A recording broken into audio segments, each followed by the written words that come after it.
वर्दी पहनने वाला हर ऑफिसर को लगता है कि वो सिंघम है। वो तो हमारे गुरुजी हैं। লেডি সিনঘাম চরিত্রে দীপিকা পাড়ুকোনকে নিয়ে স্বতন্ত্র একটি সিনেমা নির্মাণের ঘোষণা দিলেন পরিচালক রোহিত শেঠি। সিনঘাম এগেইন ছবিতে দীপিকা লেডি সিনঘাম চরিত্রে ছোট একটি উপস্থিতি রাখেন, তবে ভক্তরা তার চরিত্রের আরো গভীরতা চেয়েছিলেন।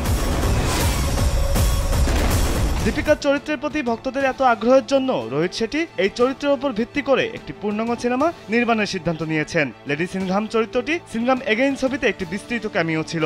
রোহিত শেঠি তার পরের সিনেমা লেডি সিনঘামে শক্তিশালী নারী পুলিশ হিসেবে চরিত্রটি প্রতিষ্ঠিত করবেন। শক্তি শেট্টি, স্যান্ডেলিনা সো, রূপচর্চায় আভিজাত্য। লেডি সিনঘাম চরিত্র নিয়ে রোহিত বলেন, এখন আমাদের স্ক্রিপ্ট তৈরি করতে হবে। আমাদের কাছে একটি গল্পের কনসেপ্ট রয়েছে, তবে জানি না এটি কোথায় নিয়ে যেতে পারবো।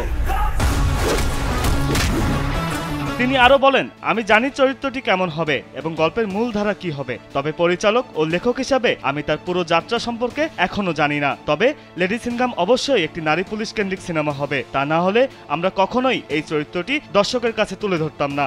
সিনঘাম এগেইন ছবিতে আমরা এই চরিত্র এবং তার নামের উপর যতটা গুরুত্ব দিয়েছি তার পেছনে অবশ্যই একটি কারণ ছিল। इस दुनिया में आने की वजह एक औरत थी।